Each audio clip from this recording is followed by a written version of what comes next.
Fantastic. So welcome. I am Damien Edwards. I'm a program manager on the ASP NET team. I have two areas of responsibility. One of those is web forms, which I spoke about yesterday, which is very much not dead. And the other one is something I love a lot, JavaScript, AJAX, and jQuery, which I'm going to be talking about today. Rather than a big product spiel today, I'm going to be spending a little bit of time up front, probably about 5 minutes, just giving you a brief update on where we are with our AJAX investments, ASP NET AJAX, the AJAX Control Toolkit, and obviously jQuery, which is our major focus these days.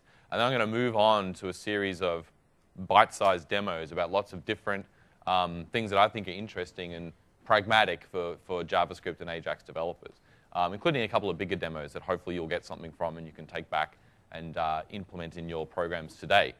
So I'm assuming all of you are ASP NET developers. I certainly hope so. Otherwise, this will be a bit of a waste of your time. How many of you are still using the ASP.NET AJAX library? Okay, and how about the AJAX Control Toolkit?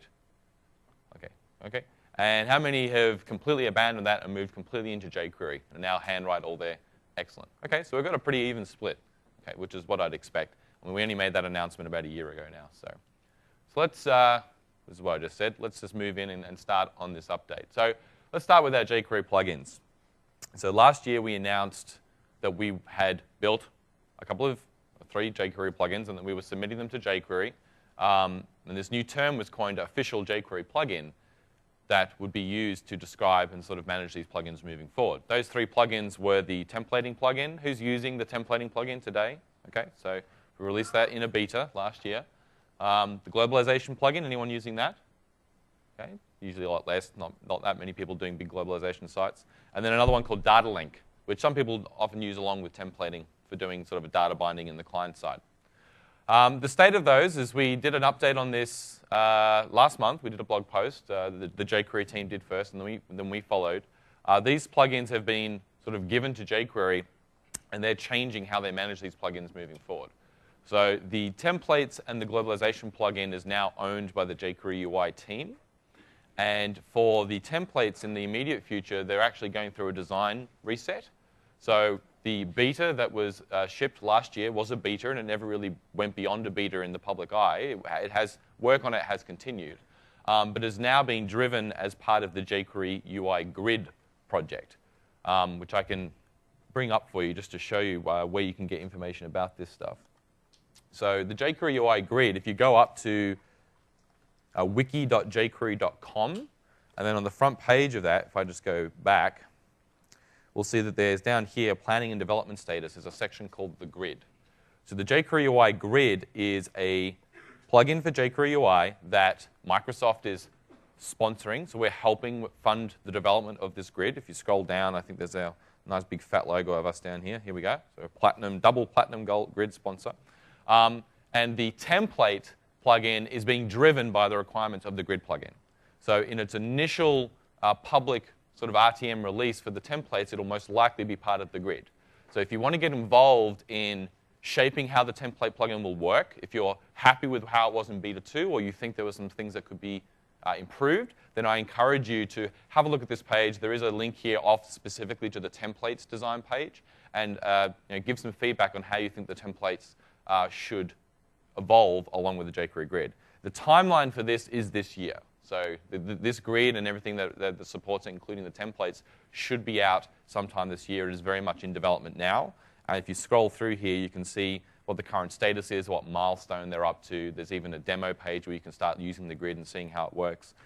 It's really quite a nice piece of kit. So I encourage you to check that out. Similarly for the globalization, that's being owned by jQuery UI. And they will look to utilize that in a future release of jQuery UI as the way that they do globalization within that product. And then data link kind of fell out a bit. So data link doesn't have a home with jQuery at the moment, so Microsoft has kind of taken it back.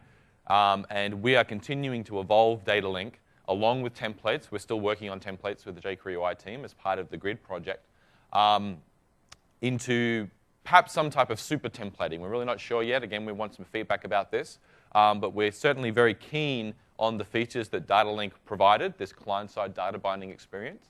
But we want to ensure that you get a really, really good experience when using it with jQuery UI and the templating plugin and those type of things as well. So all this development is happening in the open up on GitHub.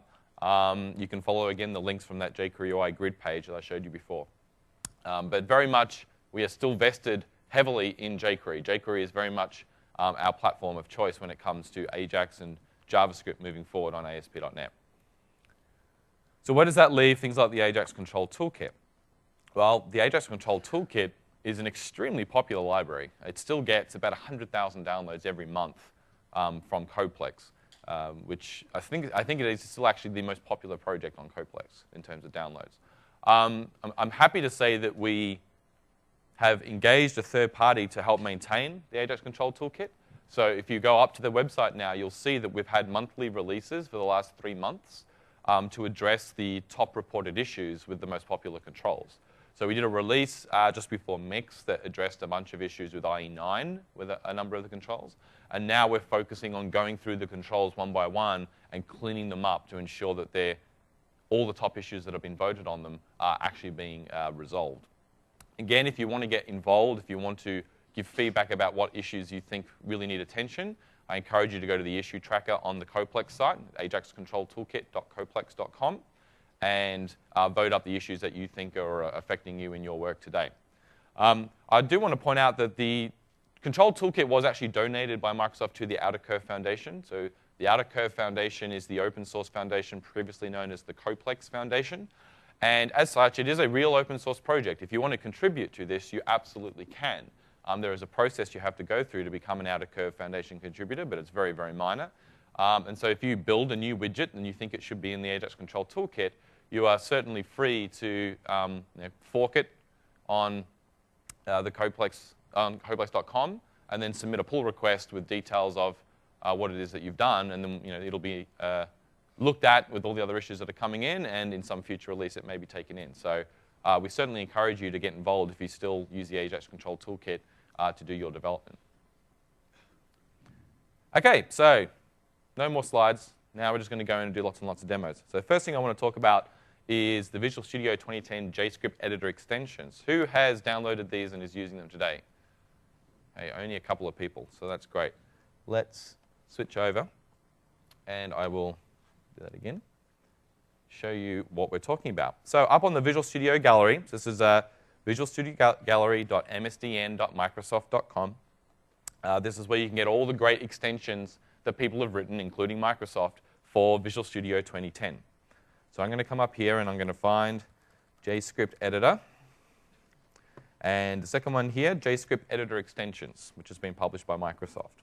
It adds 4 features to the JavaScript editor in Visual Studio 2010 that we're kind of missing. I mean, they're things that should be there in any language editor in Visual Studio. And they're really kind of features that if you use C#, you'll be used to. Things like brace matching. So when you put your cursor next to a brace, it highlights that and finds the closing brace and highlights that for you as well. Aids in navigation. Outlining or code folding. So finding blocks of code, looking at an opening curly brace and a closing curly brace, and then creating a collapsible region so you can collapse and expand that code, just like you can do in C#. Current word highlighting, which I'll just have to show you, as I will do for IntelliSense Para support. So in Visual Studio, we go up to the Tools menu and go to Extension Manager. You can actually get these extensions directly from inside Visual Studio. You come over here to the Online Gallery, and this is going to give me a similar view to what I saw on the web page before, the current highest ranked plugins. If I scroll down, you can see the JavaScript Editor Extensions is there, and I have a little green tick, so I already have it installed. But you could come through here, click on that, click Install, and you would get that after you restart Visual Studio. So now that I'm in a JavaScript file, what does this actually do for me? So I'm going to go ahead and find a function of foo, and then I'll just give it a moment to catch up on idle. And what we'll see is that I've now got a collapsible region that's been created for foo. Okay? So that's kind of good. If you've got a very large JavaScript file, that type of code management is very nice to have. Similarly, if I put my cursor before that opening brace, you'll see that it's matching the closing brace for me down here. Again, these are things we take for granted as C# developers, but we haven't had in JavaScript until the advent of this extension. So now that I've declared foo, if I go off and actually use foo, another feature that we give you is that if you put your cursor inside foo, you'll note that the 2 instances of foo have been highlighted. So I can very quickly see where it's been used inside my project. Now, trivial example again, but you can imagine if you've got any sort of normal JavaScript file, this can be very useful for trying to find perhaps a variable misname or something like that. The last feature is to do with the .comment IntelliSense. So we have this ability to annotate your JavaScript functions and members with XML such that you can improve the IntelliSense experience that you get. One of the problems with this today is that there's no support for adding any type of formatting. And the most important formatting you really want to be able to do is add line breaks. So that if you have a rather large block of information you want to show in IntelliSense, people will have probably seen that what happens is it goes all the way across the screen. And it's a really, really good example of this. If I just drag in a reference to jQuery that ships in Visual Studio 2010, and then I open up $, I get this. It's extremely long tooltip that's just going all the way across my screen until it runs out of space and then starts wrapping. And if we look really closely, we can see that we've actually tried to break it down. We've got 1, 2, I mean, this is actually like a numbered list, 3, but that's completely lost when it gets run right across the screen like that. So we've added support in this extension for adding paragraphs inside these comments using a friendlier syntax than you've been able to use before. So I can now just wrap these things in a para tag. And again, this is from C#. This is an existing construct that exists in .comments inside C#. And now I could go ahead and actually create multiples of these. And if I come down here and bring that up, you can see that I'm now getting those 3 on new lines. So again, what does this look like if it's actually kind of done with a real file? Let me delete these 3 jQuery files that come with Visual Studio 2010 because they're grossly out of date. And let me jump into my NuGet package manager console. Who's used NuGet so far? Okay, I hope everyone is using NuGet. As an AJAX developer or a JavaScript developer on ASP.NET, I strongly encourage you to use NuGet, which I'm going to talk about a little bit in a minute. I'm going to install a package, jQuery, which is going to pull down the latest version of jQuery from NuGet plus the VSDoc IntelliSense that I require to use it. So now I'm going to drag that in. And what we'll see now is my IntelliSense experience is somewhat nicer than it was before. Because we've done the work now to ensure that these VSDoc files are formatted correctly so that you can actually make some use of the information that's being shown there. So that's kind of nice. OK, so that's IntelliSense extensions with the JavaScript editor extensions. Please check those out. We will continue to rev those over the coming year to sort of add extra value to Visual Studio 2010 for all those people who are using it. So I talked about NuGet and jQuery. Moving forward, NuGet is really going to be the way that we help you keep up to date with jQuery. Who's used MVC with the tooling update that was released at Mix? OK, a few hands. So one of the major things they did in that tooling update was that the templates now actually pre-install NuGet packages into your project when you say File New Project. So rather than jQuery just being a bunch of flat files in your project that when a new version comes out, usually the day after we release a project template, and rather than you having to delete them and download them, put them back in there again, you can simply go into the NuGet console or into the package manager UI and look for updates from the feed. Those updates will appear. You can just say update, and then now you've got the new version of jQuery, which is a really, really nice experience. We're also using it to publish plugins. So jQuery UI is up in there. But not just the major plugins, but also useful plugins that we think people will find. So I, for instance, really like using things like the jQuery cookie plugin, which makes it easy to work with cookies from the client side. I also like things like the jQuery color plugin, which makes it easier to animate, and if I don't put a comma in there, which allows you to animate colors using the jQuery animation system. The other very popular one is jQuery easing, which allows you to adjust the algorithm used when animating from one value to another rather than being linear. It has all these nice easing algorithms, so you can do things like bounce and stretch and all that type of thing as well. And there are a bunch of other ones on there as well. I mean, these are the ones that I've put up, but I encourage you, if you're using a jQuery plugin today and you find it useful in your work, go and create a NuGet package for it and publish it in the feed so that other people using ASP.NET will find it easier to get these jQuery plugins and put them into their projects. Because one of the big problems with jQuery plugins I find today is, A, finding them is really, really difficult. How do you know which is the good one? I mean, you can search the internet, find what you think is a good-looking plugin, but it's very hard to know whether this is one that everyone's really using. If they're in NuGet, hopefully other people are curating them, other people are rating them, and the whole community thing kind of kicks in and everyone sort of benefits. So I strongly encourage you, again, to be using NuGet for jQuery if you're not doing that already, because it really will make your life a little bit easier.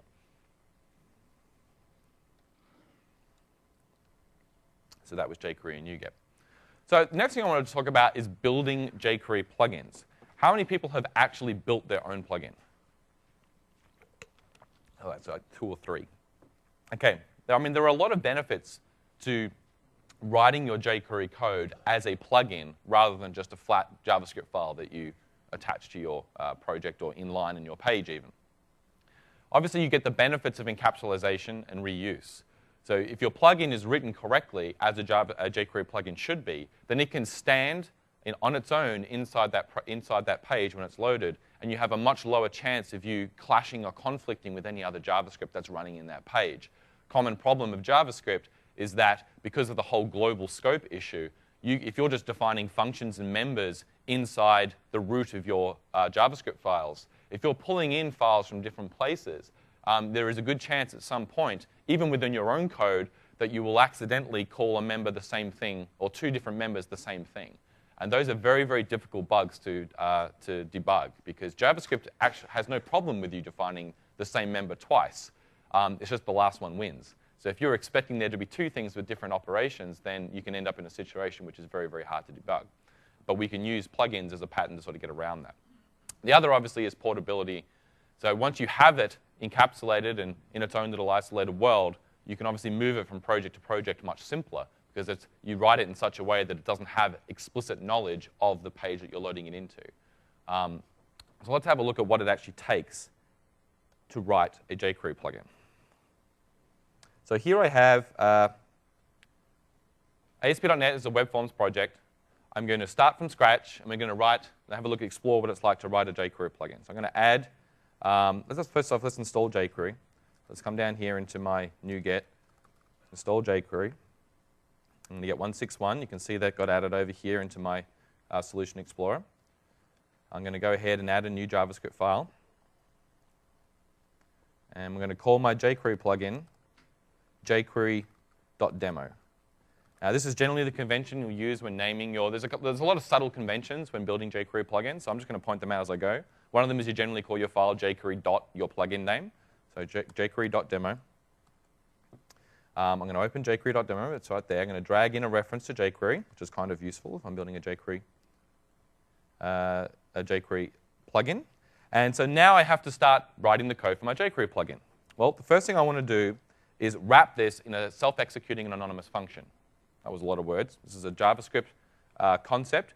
I'm going to open with a parenthesis over here, I should say. Use the function keyword. I'm going to take in a parameter called $, curly brace, close the opening parenthesis. And now this anonymous function is wrapped inside parenthesis for grouping. And then I'm going to open new parenthesis so that I can immediately execute it. And you can actually see that the IntelliSense has figured out down here that I'm now executing this function with this parameter of $. So I have to pass in a value for $. And what I want to pass in, obviously, is the jQuery member itself. And that's not. So what I have here is a self-executing anonymous function. I've defined my function here. It has no name, so it's anonymous. And then I've immediately executed it afterwards by opening the parenthesis and passing in a parameter to it after that.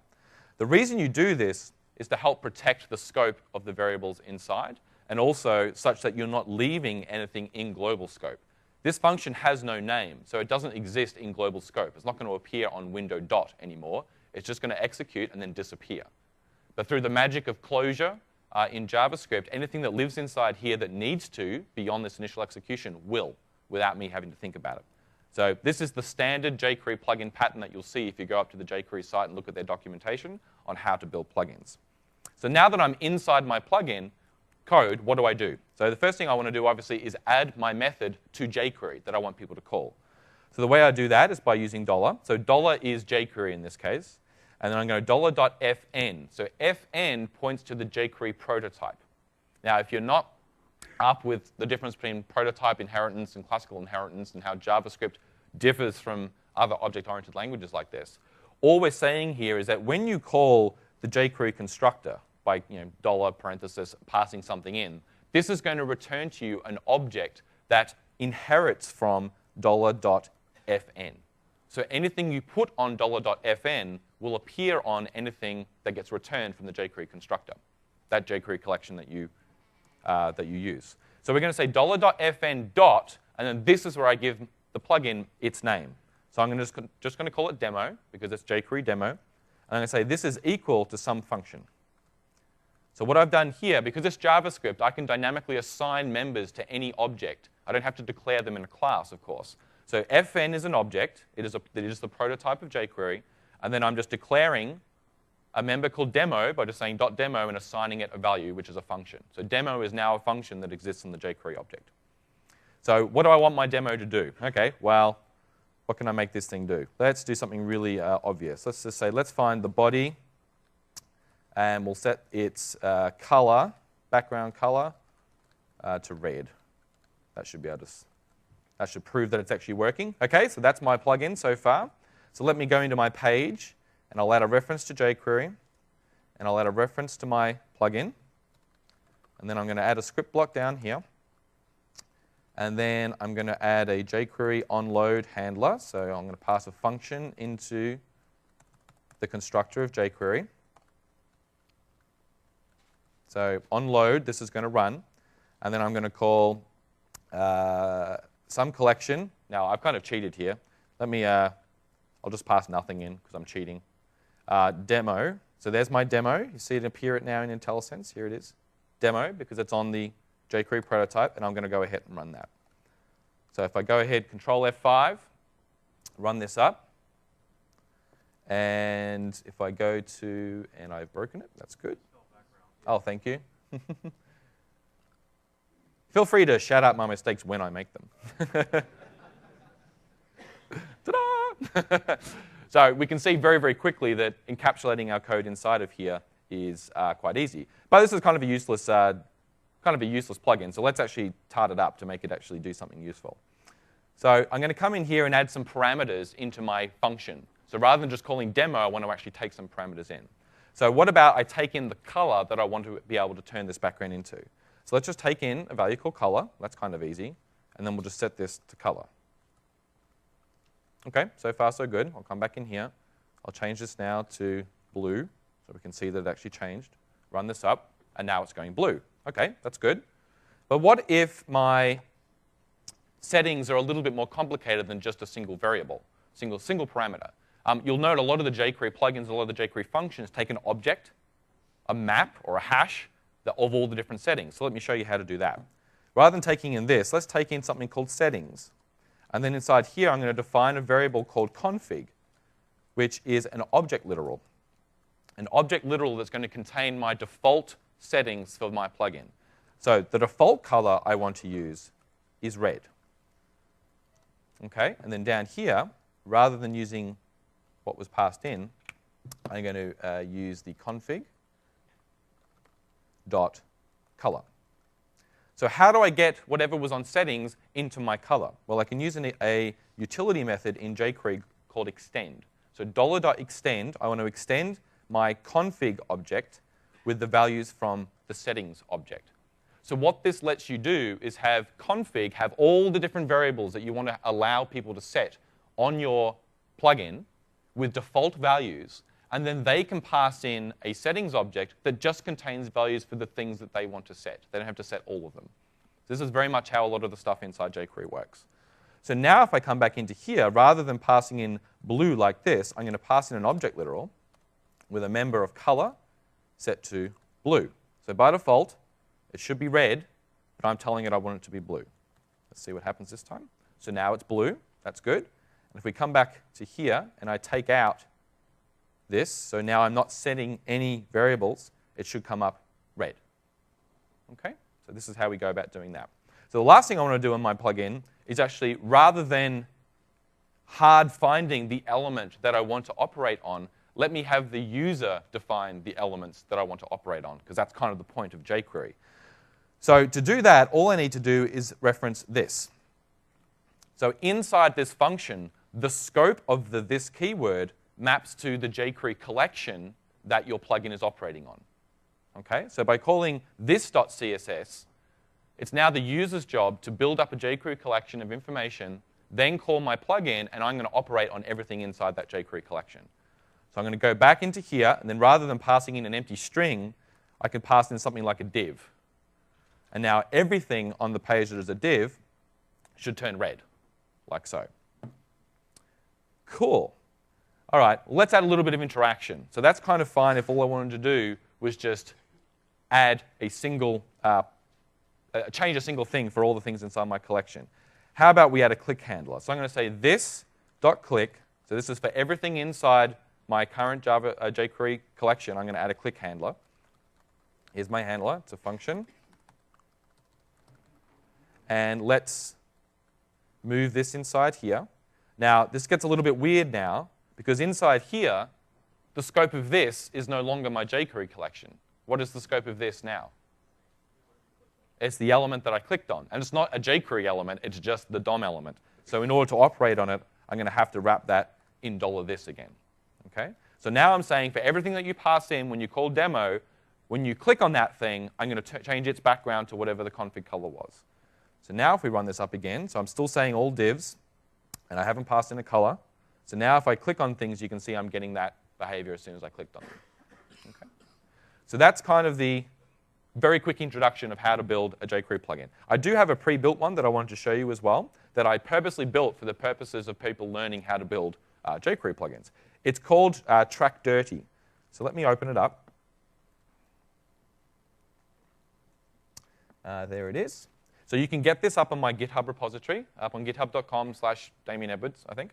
And what it is a jQuery plugin that, when called on a collection of things, will start tracking if the user has made any change to the input in those form fields. So it's designed to be used with a form, and if the user types into any of the fields or changes any of the drop-down boxes or checks any of the check boxes, it'll track any of those that have been dirty since the page was originally loaded. It then also gives you a way to select everything on your form that is dirty. So there are multiple ways that you can extend jQuery. I showed you one.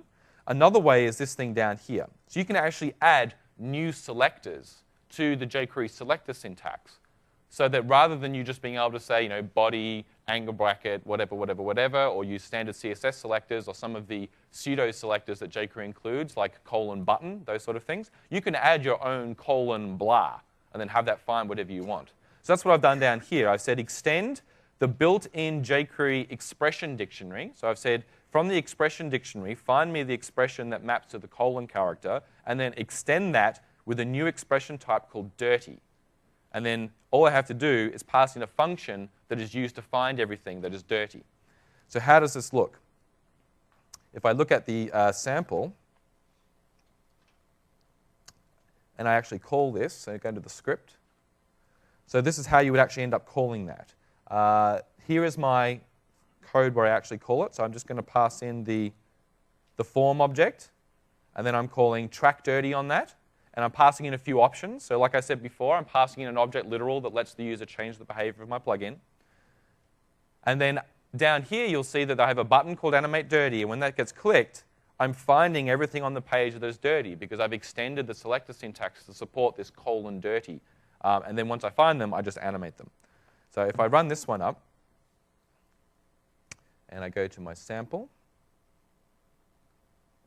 OK, so I start changing some things. You see that as soon as I change them, they're changing color, because part of this plugin will change the CSS class of anything that is dirty. Kind of very simple to do with jQuery. And then I've got a little button down here to gratuitously show that I can find those very, very simply. So that anything that is dirty, I can quickly find and then do some funky animation on. So again, if you want to learn a little bit more about building jQuery plugins, check out the documentation on jQuery.com. Go up to my GitHub repository and download this sample. And you can learn how to build jQuery plugins for your own projects, which is kind of cool. Any questions on jQuery plugins before I move on, actually? OK, one question? Oh, sorry. OK, the question is, what is the URL to get this? Let me just show you. We'll get rid of any ambiguity.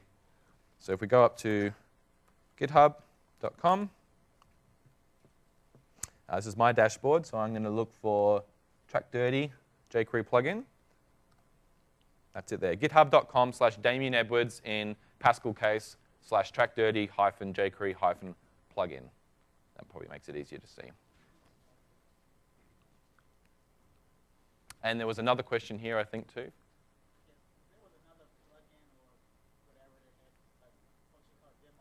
Yep. Okay, so the question was, if there was another plugin that had the same function called demo, would it have clashed? Yes, it would have. If you load two plugins and they both try and add a member to jQuery called the same thing, the last one that gets run will be the one that gets added. Now, you can write your plugin to be defensive about that. You could check to see if something called demo already exists. And what you'll see a lot of plugins do is if they detect that something else already exists, they'll make a copy of that and move it to something like underscore that name.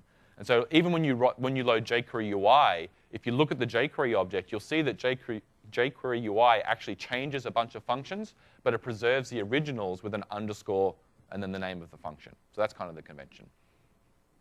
OK. jQuery and web forms. Who is a web forms developer who uses jQuery here? Okay, a lot of you. Good. Then you're going to get something out of this. So we made a lot of changes, or a few changes, to the script manager in ASP.NET 4, specifically to make it easier to use it with things that weren't based on MS AJAX.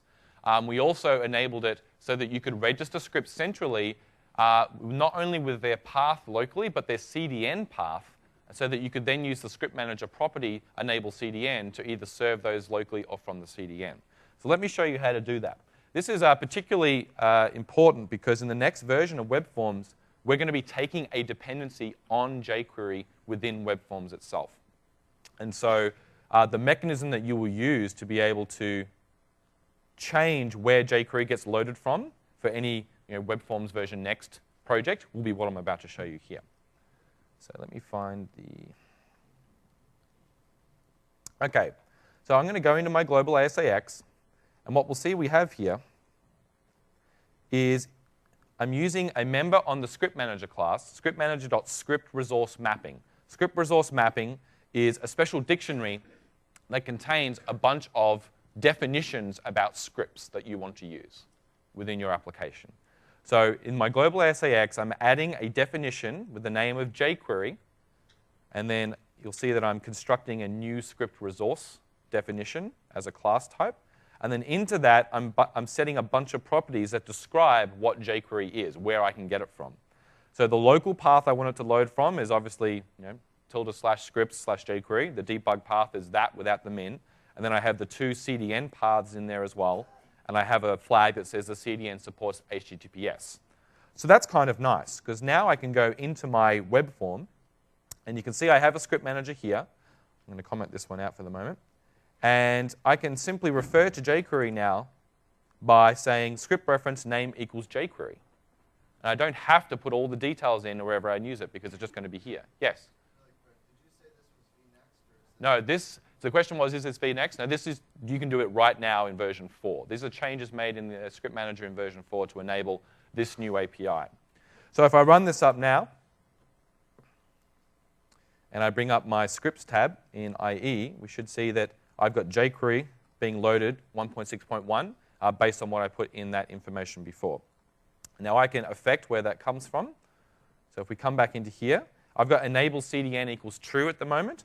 So I can flip that back to false, run that up again, and I'm going to pin this down here, drag it up,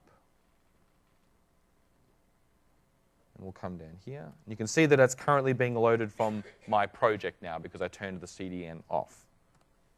One of the other properties you may have seen on there is this new property, AJAX framework mode equals disabled. If you set that to disabled, then we won't render any of the MS AJAX scripts that usually got rendered as soon as you dragged a script manager onto your page.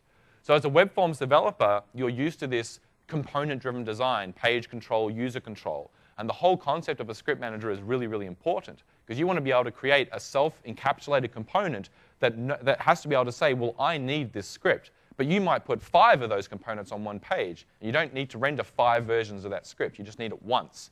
So you need a place that you can centrally say, hey, I need this script. 3 other people can say it, but the script manager will make sure it only gets rendered once, as long as they're all keyed with the same name and assembly.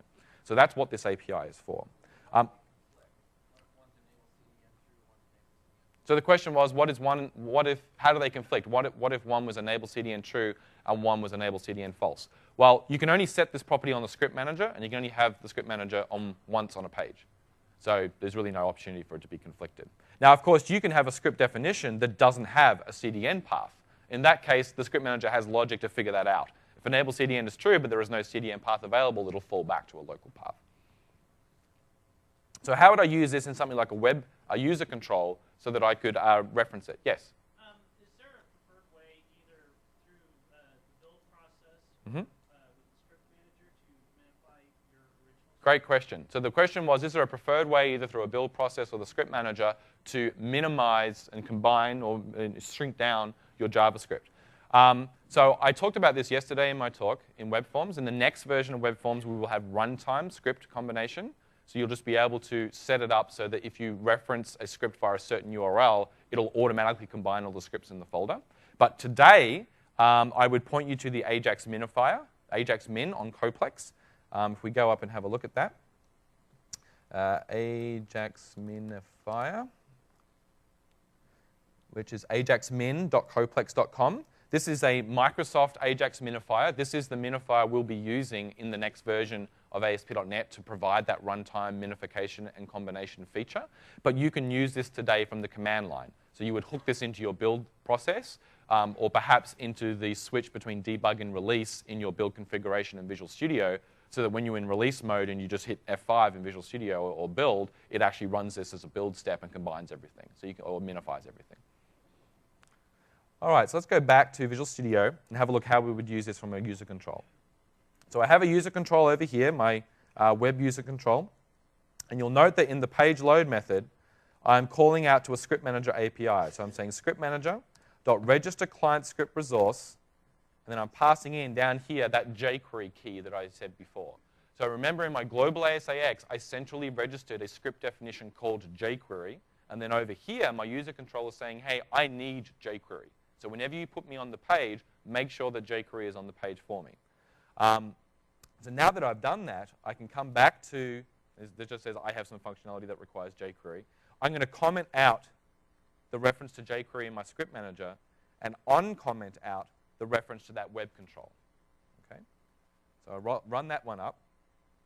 And what we should see, again, is that if we go down to scripts, jQuery is still being loaded. So because the user control asked for it, even though in the script manager I hadn't told the page to load it, it got loaded by the script manager because it was required. Okay. That's okay. Oh, the code, not a problem. I will make all this code available up on my blog. So the code in global ASAX, the API you want to use is scriptresourcemapping.addDefinition. Then give it a key, which is the string. If you don't, there is an overload that takes an assembly. If you don't provide an assembly, I'll let you into a little secret. The key is actually a combination of the string and the assembly. If you don't provide an assembly, it'll just assume system.web.extensions. So as what you would have seen in my user control is that I passed in type of script manager because I know the script manager is in the system.web.extensions assembly. Because I don't care about where they come from assemblies. I just want the keys to always match. So here, the key is a combination of jQuery and the assembly that the script manager type comes from. Therefore, it matches the one that I registered in the global ASAX. And so in this case, I'm calling register client script resource so that I can just give it a name and an assembly, and it'll just load that for me.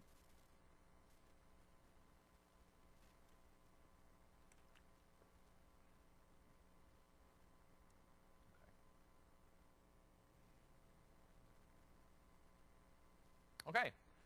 Who's using jQuery UI? Okay, great, fantastic. A lot of people using it.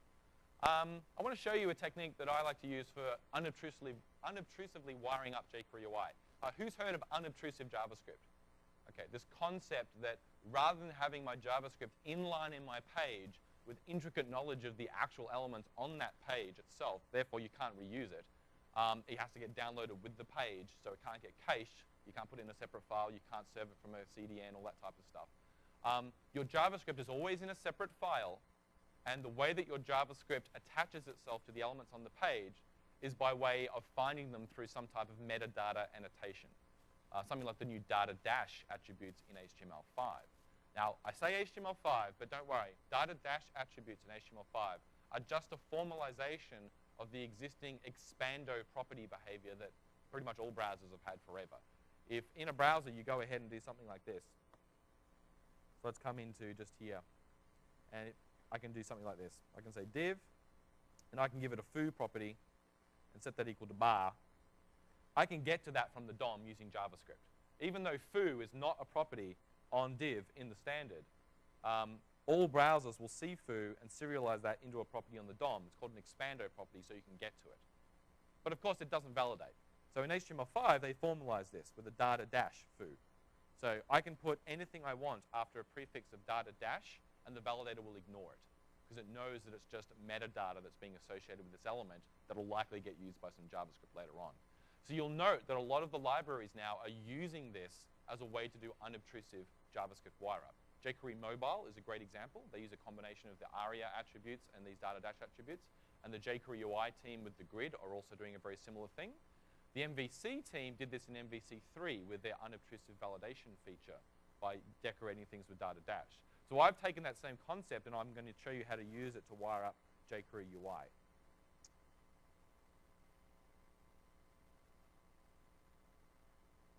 So I've got a different solution here that just contains, over in my solution, I've already loaded in jQuery and jQuery UI, and I have a file called jQuery UI-unobtrusive. Let's have a look at that file.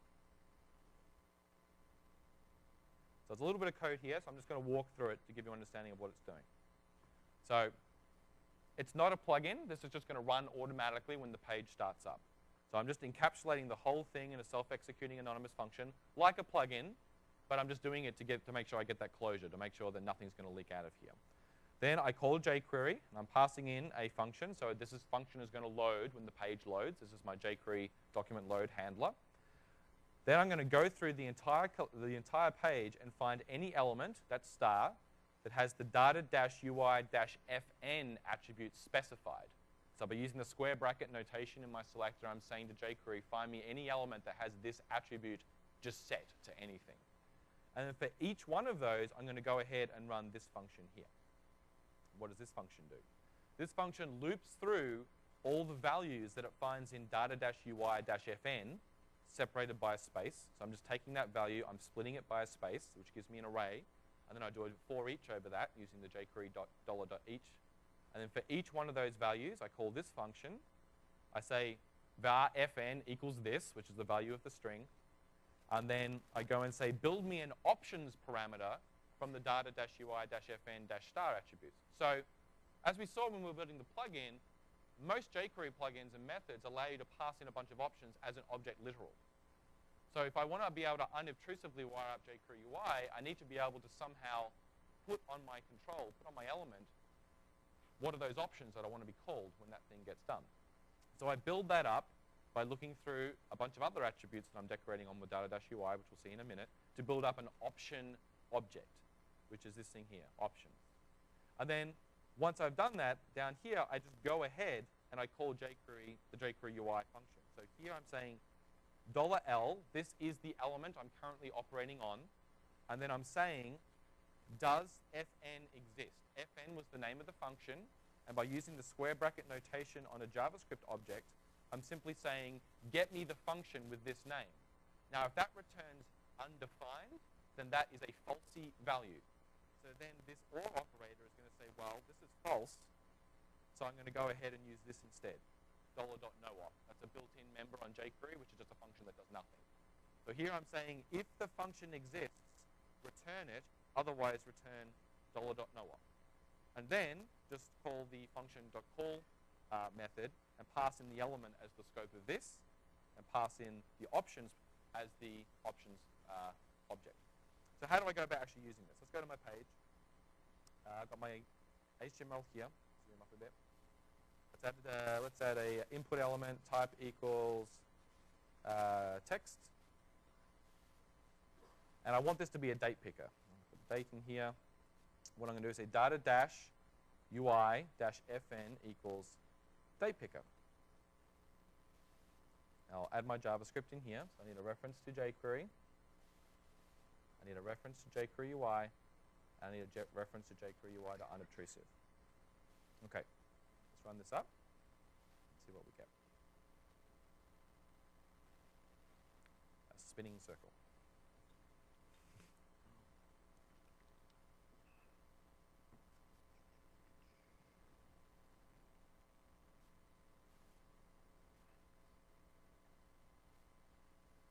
Give it 10 seconds.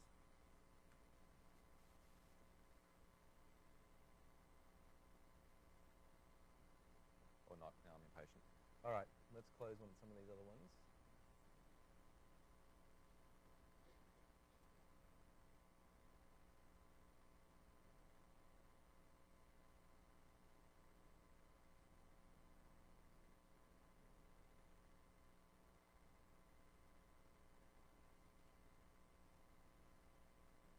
Okay. And no, I now have my date picker running inside my text box here. Kind of looks a bit ugly though, so I need to add some CSS. Let's come up into the head here, go into my jQuery themes base. I'm just going to add the jQuery all. Okay, come back in here, hit F5, zoom in, and now I'm getting my jQuery date picker functioning against that date picker, which is kind of nice. I didn't have to write any code inside my page that said $ bracket, find the element, close it, dot, date picker, pass in a bunch of options. All I had to do was decorate it with data-ui-fn-date picker. So what if I wanted to pass some options? Well, let's add a div, and we'll give it some style. In fact, to save some time, I've already got one here. Okay, so this one here is a div element that I've decorated with data-ui-fn draggable. So I want this to be draggable. And then I want to add in an option. So I've said data-ui-draggable-containment. So this is the containment option. I want to set that to a value of parent. Okay, so if I run that up, come back here. Now I've got my 2, so my date picker still works, and I can pick this up and I can move it, but I can't move it outside the scope of the parent because I set that option equal to parent via that attribute, which was kind of nice.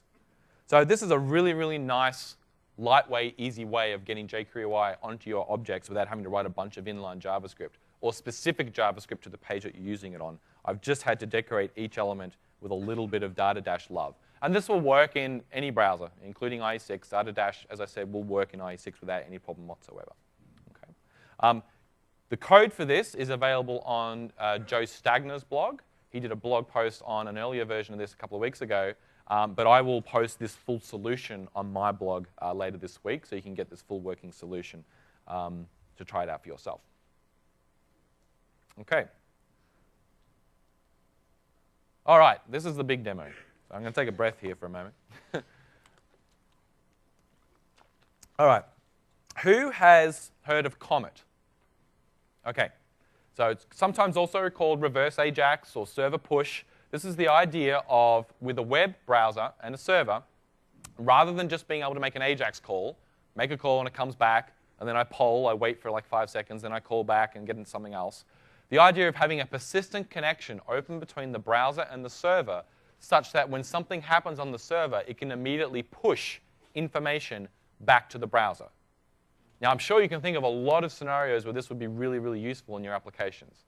The canonical examples are things like chat, which everyone does, and I'm going to do because it's easy to show, but that's a canonical example. But things like stock tickers as well. You might have a grid of information that you'd want to update automatically, but you don't want some poll sitting there, where you don't want the latency of a 5-second or a 10-second poll. And you can get closer and closer to almost real-time operation. We've done some experiments with things like mouse tracking. So you have multiple users log into a page, you show a cursor on the page for every single user that's logged in, and then move their mouse around, and you can see everyone else's mouse move around. Okay? Now, long polling doesn't particularly scale well to that type of situation. It's much better at the scenario where you send a request to the server and you don't want it to come back until you know that there is information to service that request. So chat is fantastic because chat is generally not a lot of requests per second. Like, it's not usually in a chat forum you don't have people doing 50 messages a second. You'll generally have maybe 1 a second at most, even with a lot of people in a chat room. That works really, really well. But if you're moving the mouse around, you're probably trying to send 30 signals a second. That's a lot. Okay? So I'm just going to flip over to my tablet here so I can explain this. That's not my tablet. so I can explain this with a bit of a drawing, because it does get a little bit hairy. So I have my browser over here. And then what I'm going to do is my AJAX call is going to come in, and it's going to hit my server. So in ASP.NET, we have a bit of a problem to do with the way that ASP.NET handles threads and requests. Whenever a request comes into ASP.NET, so it's come into my server here, a thread gets taken out of the .NET worker thread pool and assigned to that request so that it can service the request. All sounds fine so far. But it's engineered in such a way that it's expected that that thread won't hang around very long. The request should be over and done with very, very quickly. The reason is that there is only a finite amount of these threads available, only a few hundred, generally. You can configure these with lots of knobs and dials you can sort of move on ASP.NET to make it move this. But at the end of the day, what it means is that if you have lots of simultaneous connections, or not connections, requests that are open against your ASP.NET server, you can get to a point where you starve the thread pool and there are no more threads left to service requests.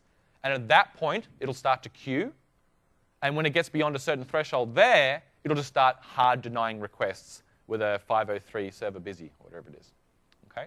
So in order to do long polling, we have to be very, very careful in ASP.NET. Because I can't just leave my connection, my request there sitting in ASP.NET, waiting for something to happen if I'm just going to take up a thread the whole time. Because as soon as I get to a few hundred users waiting, my whole service is going to crash because it can't service any requests anymore until someone releases them. So we need to do this asynchronously. So who's ever done any asynchronous programming in ASP.NET? Only a few hands. OK. So we're going to show you a library that we're currently writing, me and another guy at the ASP.NET team, to help out in building these types of applications, working with asynchronous code in ASP.NET specifically for servicing long polling. So my request comes in, and so at this point, I want to subscribe to some type of signal. I'm saying, don't return until something happens that I'm interested in. And we could give that signal a name, like message sent. So at that point, I want the thread to go to sleep. I just want the thread to go away. I don't want it to go to sleep, because the sleep actually keeps the thread open. I want the thread to go away. I want the request to stay open, but no thread to be associated with it. I want it to be a promise. Then at some point later on, something happens in the system that causes this signal to be raised. The message sent signal is now being satisfied. So let's say that came in from something else. So someone else has sent the message sent signal. So all this time, this request has been waiting for something to happen. Now, this request will return with the results of whatever that signal was back to the browser. Now, at that point, what the browser will have to do, because it's a long poll, is as soon as it gets a request back, it processes it, and then immediately goes ahead and sends another request. So you've always got a connection open with the server. You send a request, you wait for it to get satisfied. It might take seconds, it might take minutes. And then when it finally gets satisfied, it comes back, you process it in your JavaScript, and then you immediately send another request again. So you've always got that request open. OK, so let's have a look at how we do this.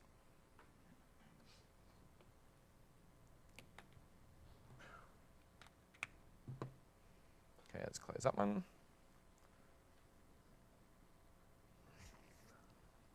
So the library that I'm going to be showing you is something called Signaler, Signal with a capital R. This is what we're working on at the moment.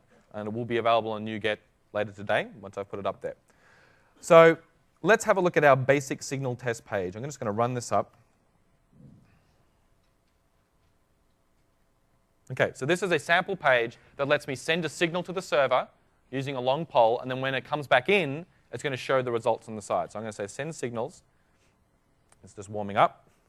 And you can see that I got a response from the server over here, signal received. So now when I send signals, you can see it's happening quite quickly. I can say I'm going to send 100 signals with a delay of 50 milliseconds each. Send signals, and you can see what's happening is I'm literally looping through and sending an AJAX request 100 times. But at the same time, I have a background AJAX request waiting for information to come back. So let's actually look at that. I'm going to use the IE9 network visualizer. So I'm going to go F12, the debugger tools, hit network stack, and hit start capturing. I'm just going to push this back down to 1. I'm going to hit send signals, and we'll have a look at what happened here. So I did my post to my signal handler. So I'm actually writing custom handlers here. We'll have a look at that code in a minute. So I send a signal, and then you can see that my receive request is sitting there pending. I have an AJAX request out to the receive handler waiting for something to happen. So now if I go ahead and send that signal again, you'll see that that came back. Then I sent the new signal, and now I have a new request out to receive waiting for another response to come back. And if I zoom out of this a little bit, and I'm really, really quick, if I clear this, what I can do is go send, send. And what you can see over here, so this long one, this is the long pole. And you can see right over here that the long pole didn't return until the request that actually forced the signal finished.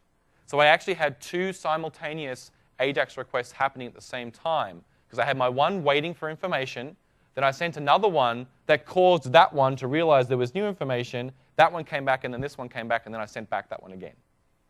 Okay? Now, when I showed this at Mix, someone asked a question about, well, how do you get around the problem in ASP.NET of session locking? People who have tried to do this before have found out that ASP.NET, by default, it locks the session object when a request for a page comes in. So you can't have two requests from the same browser being served at the same time. It'll actually block it. Well, with handlers, by default, they don't use session. You don't have access to session state, so you don't get that problem.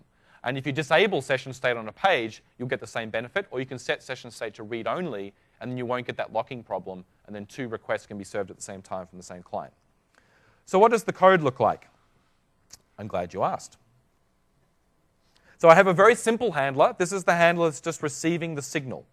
Okay, this one doesn't have to be asynchronous. This is the one that just says when I hit that button, it sends a signal to the server saying, hey, this signal has now been sent. And so I'm using my signaler API, signaler.messenger.current, and I'm calling the signal function, and I'm passing in the signal key, the name of the signal. In this case, the signal key is just the word signal. Now, there's a slight difference between the concept of messaging and the concept of signaling. We're not sending messages between these things. We're just sending a signal. Okay? And I'll show you why that's important in just a moment when we look at chat. So this is the one that sends, and this is the one that receives. So here's a different handler that inherits from a different type. So this is a custom handler that inherits from signaler.web.http task async handler. Who in .NET 4, who has played around with the task parallel library in .NET 4? Okay, a few people, great. So we're leveraging that right up the wazoo here, okay? It's a really wonderful way to do asynchronous programming. If you've ever done async before that, you'll know that this APM, this asynchronous programming model in .NET, where you have to do this begin, end, IAsync result, callback stuff, all that type of things. With task, you don't have to worry about any of that. What you get is a task object that is a promise that something is going to happen. And then you can chain multiple tasks together so that you can say, have this task, and when that finishes, do this, and when that finishes, do that. Okay? And so this is how we do that. I have to override the process request async, which is a member on my HTTP task async handler, and I have to return a task. I'm going to say return signaler.messenger.current.subscribe to signal. So I'm saying return me a task that isn't going to be finished until someone else sends the signal that matches this key. Okay, so this is like a pub sub type of thing, but I'm not sending messages around. I'm just sending a signal, a very, very simple thing. Then I'm saying when that task finishes, I want you to continue with some other thing. In this case, I'm passing in a lambda to continue with. I'm saying continue with context.response.write. So when that task finishes and that signal comes in, I'm writing information out to the context, my context.response, and I'm just looking at the result of the task. So my T here is a task of signal result. This is what the subscribe method returned me, a task of signal result. A signal can either be signaled or it can time out. So I'm just checking whether the signal timed out, and if it hasn't, I return signal received, and if it did, then I return the word timed out. Now, by default, we set all signals in this library to time out to 2 minutes, so that your AJAX request won't live any longer than 2 minutes. It'll go up for 2 minutes. If nothing gets signaled, it'll come back, and then your JavaScript, you'll just have to fire it off again. The reason we do that is because a lot of firewalls and proxy servers and those type of things, when they see HTTP connections open for a long time, they go, that's abnormal, and they cut them off.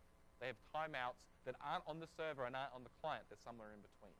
So by default, we set it to 2 minutes, but you can obviously set that to whatever you want. So this is the simplest example. All I'm doing here is I have a request waiting for a signal to be sent, and then I send another request that forces that signal to be raised, which causes the other one to come back. What if I actually want to build something kind of useful, like a chat application? Okay, let's have a look at chat. Now again, this sample project will be available. We'll get this out in the next couple of weeks. I'll get the library up itself today in NuGet, but the sample will be another week or so up. Let's go into my chat. So this is my default ASPX. It's just a bunch of HTML to look at my chat application. I'm going to go back up here. We'll go back to the home page. And I'll show you what chat looks like. So here's my chat. Okay, yo, inside there. And we can see down here I've got my pending request running for chat.handler, my chat handler.get messages, or /get messages. Let's go back to the code. So that's the HTML. I have a bunch of JavaScript down here, so let's have a look at what the JavaScript looks like. Now, there's a lot of JavaScript here just to do with UI. The interesting JavaScript is right down the bottom, this one here. Get messages. Let me zoom in on this one a bit. So this is, again, this is a self-executing function, but it's named. So I've called a function get messages. I've wrapped it in outer parenthesis down here, and then I've executed it immediately. Because I don't ever want to call this function from anyone other than itself. This is the function that's going to sit there and keep polling, long polling the server, waiting for a response. So it says get messages. I find the last ID of the last message that I received. So I'm going to tell the server, I want you to get me all the messages since this message. Okay? So I'm going to send that up to the $.ajax, to standard jQuery. I'm using the JSON2 stringify library to stringify my data down from an object into JSON. So I'm sending up JSON, and I'm getting JSON back. And then when that comes back, when it's a success, I'm going to say for everything inside data, go ahead and add those messages to my chat window. It's all pretty basic stuff. And then I go ahead and just scroll the chat window to the top so that I can see if it's gone beyond the scroll. And then this is the key part down here. Once I've done that, I kick off the next AJAX call for the next long poll to take place. So this is the only place that I call this function. You can see if I put my cursor there, get messages, and get messages. It just refers to itself. This thing sits there waiting for a response to come back. And when it does, it processes it and then sends itself straight back out again. So what does it look like? We'll come over here. Assume it's awake. OK, so I sent a message, and I got a message back. Now, that message appeared in there because it came back. The JavaScript in here isn't taking what I type in here and pushing it directly into this box. It pushes it to the server, and the server has to pull it back again before it'll appear in this box. So I can do that. So this is interesting. Let's say about we fire up another browser. Let's say hello from IE. I'm going to bring up my chat window. This is where it gets really interesting. OK, so now I have two people. This one is a username of Firefox. So you can see now I have these two people talking to each other with my browsers. And you can see that the response is pretty good. I mean, I'm on my own machine, of course, and I'm on my, but still, I'm getting a really nice immediate response from my information here. I might open up Opera. We'll do it again. Come back here. Let's tile our windows side by side. Oh, too many windows. Let's not do that. Let's do that again. OK, so now I have Opera as well with the username. And, oh, OK, that one's broken. How do I do it? I do an F5. Nope, that one is definitely broken. Those two, it's looking at the wrong website. Haha. Opera has this great feature whereby it remembers the last website you were looking at when you open it.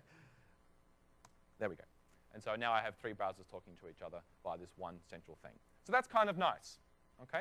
And again, the code for this will be available, so you'll be able to see how this works underneath the hood. Now, this, at the moment, will only work with inside one app domain. Because the signaler library, that messenger class that I'm using, if I go back to my handler here, so I look at my chat handler in this case, this is my custom handler that handles my chat application. It's 50 lines long. It's really not very hard. Down here, you'll see that I am looking for a signal. Looking for a signal.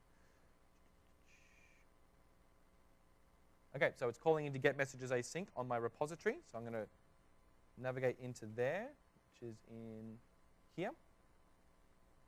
And then down in here, I've got get messages async. So this is just a class that I use to access the data. All the chat's being stored in a SQL database. And so down in here, you'll see that I am down here, signal current.describe to message posted. Now, this is a slightly more complicated example, Because with the chat application, what I want to do is have the request come in that says, get me all messages since this ID. Now, if there are messages immediately that satisfy that condition, I just want to return. I don't want to subscribe to a signal because I have messages already. I just want to return. So we can see that here. I'm saying get messages async since this last ID, and then I basically execute a SQL reader to get my information out using this statement up here.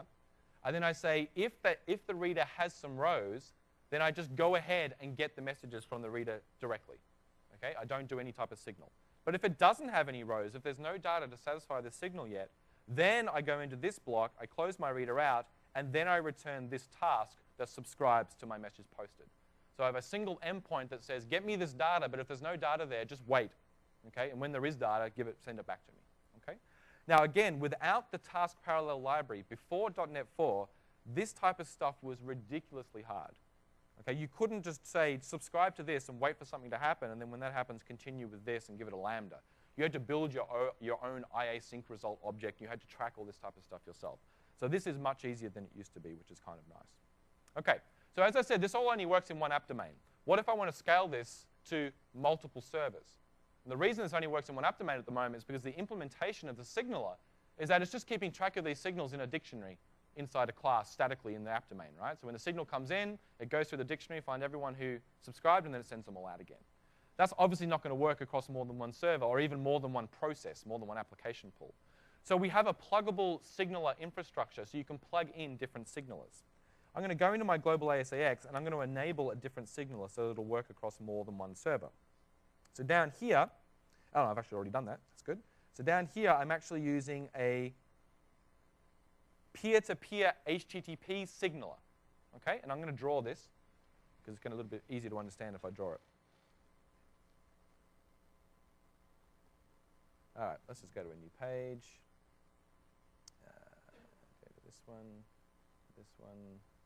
that one. OK. So I'm going to have a farm of servers now. So I have a server here, a server here, I have a server here. All of these people, all of these servers are serving some amount of clients. So all these clients have an open connection open. They're all waiting for some signal to be sent.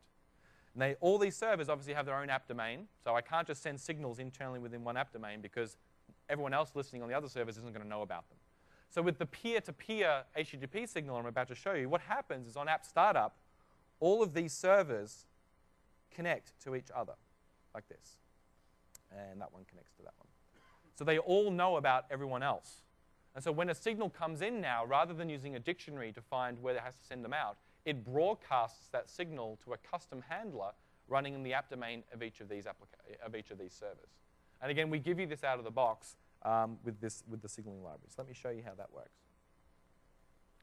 So all I've done here is I've got an app settings called signaler:/HTTP peers. I'm going to go into my web.config. So you can see that one here.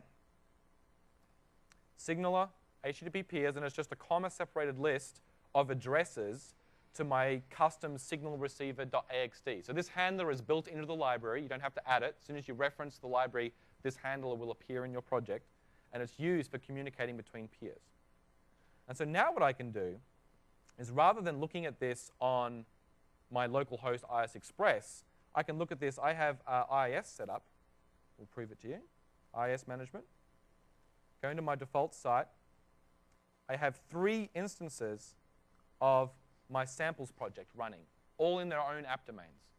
So for all intents and purposes, these are separate servers. Okay? They don't share anything. They're all in their own app domain.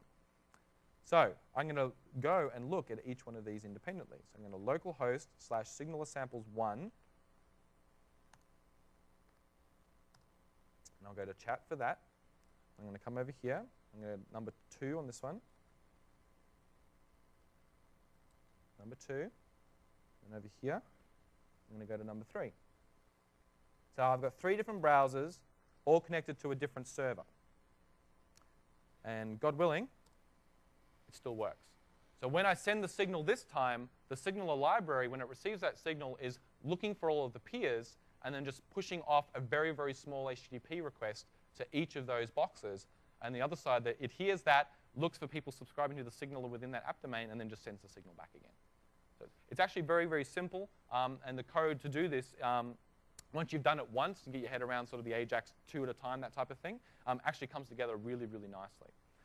So any questions on this before I move off? Yes? The question was it showing a backend database? Yes. So there is a larger discussion about this, about how to architect your application, your data, to deal with this type of application. In this case, the messages are being stored in a single SQL database, a backend. And as I said, we're not actually messaging around. So when I send that signal, I'm not sending what I typed in. I'm just sending a signal that says, hey, there's a new message. And then it's up to the app domain when it receives that to go, oh, there's a new message, goes back to the database with the ID of the last ID that it had, and then pulls in the new data from that point in time. Yes? How do you go about doing a capacity planning for this? Like, you know, like how many concurrent clients you can have with open connections? So the question was, how do you go about doing capacity planning for this type of thing? How do you determine how many concurrent connections for each client, that type of thing? It really doesn't change from normal capacity planning. The great thing about that is you just really have to test. Any type of performance stuff is all about profiling and about load testing and that type of thing. Now, when I blog post about this next week, I'm going to link off to a bunch of articles about how to tune ASP.NET for various types of loads. There are lots of knobs and dials you can turn to adjust how many simultaneous connections, how many threads get allocated, all that type of thing. The takeaway is, for a smallish site with a couple of hundred people, you're not going to have any problem. If you get up into thousands of concurrent connections, then you're going to have to do some tuning, absolutely. And because we support this sort of mesh of peer-to-peer, you can just scale horizontally, just like you can any other web farm-enabled application. Yes?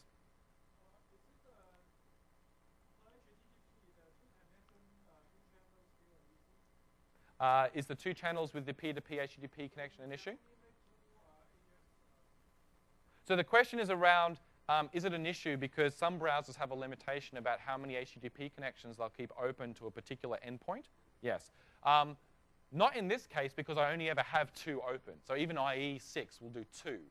And all the newer browsers will do 6 or 8. So you shouldn't have an issue with that. If the browser does have an issue with that, then obviously you're only going to be able to have 1 connection at a time. But from my understanding, IE6 supports 2 anyway. So as long as you're not downloading an imager or CSS or anything else like that, if the page is loaded and all you're doing is AJAX, then you shouldn't have any problem doing those 2. If you did, the way to get around that is to use subdomains. So you can just register a subdomain, so one for your send and one for your receive, and IE will go, oh, they're different domains, and then we'll happily do 2 connections to each one. And it also gets around the cookie issue if you don't want to send cookies with your AJAX request to lighten the load a little bit, because they're different domains. Yes? Yes?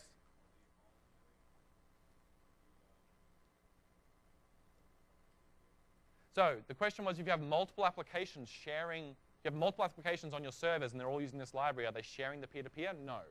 So they would all be registering their own receive handler. And then in your configuration, you would be putting in the address. So the configuration for the app, like I said here, in my web.config, I just have the address of all of this application, signal R samples of every node in there. Yes?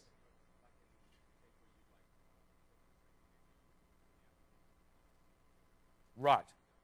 Yep.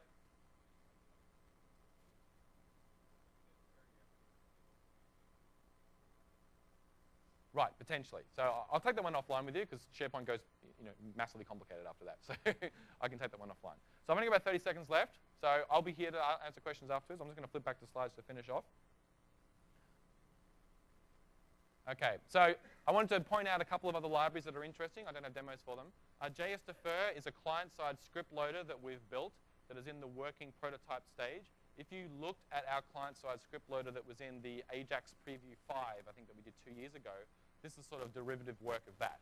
So if you're interested in how to do asynchronous parallel loading of JavaScript into your browser to get better performance, then JS-Defer is worth checking out. It's similar to other loaders out there like Lab.js or Require.js, those type of things. You can get that just by searching for JS-Defer in your favorite search engine. You'll find where that is. You can get the code and check it out. We'd love feedback. The other one is there's a couple of libraries that we think are interesting. One is Knockout, built by a guy on the ASP.NET Program Manager team. This gives you model, view model with JavaScript inside your web pages. So if you like that patterns type approach to development and you want to take that over into your JavaScript, you can look at Knockout. It's a fantastic library. The other one is a library called Amplify, which is from the guys at Append2, A-P-P-E-N-D-T-O, Append2. They are a company that specializes in jQuery. They do nothing but jQuery development. And they have a library called Amplify, which is being built with a bunch of components that are sort of a higher level of abstraction than jQuery, designed to solve real-world web development problems like client storage. How do I store data in the browser? Do I use a cookie? Do I use IndexedDB, WebDB, a Flash database? They abstract all that away for you, so you just have a single API to do storage. They do the same thing for requests, and they do the same thing for pub/sub inside the browser. So I would recommend you check these two libraries out as ways to enhance your JavaScript development today. Bunch of resources here, the URLs that I showed you for the various things, TrackDirty, NuGet, those libraries at the end. This will be in the slides that you'll be able to get on from the speaker notes and whatnot. So thank you very much. Please fill in your evals. Have a great TechEd, and I'll be around to answer any questions.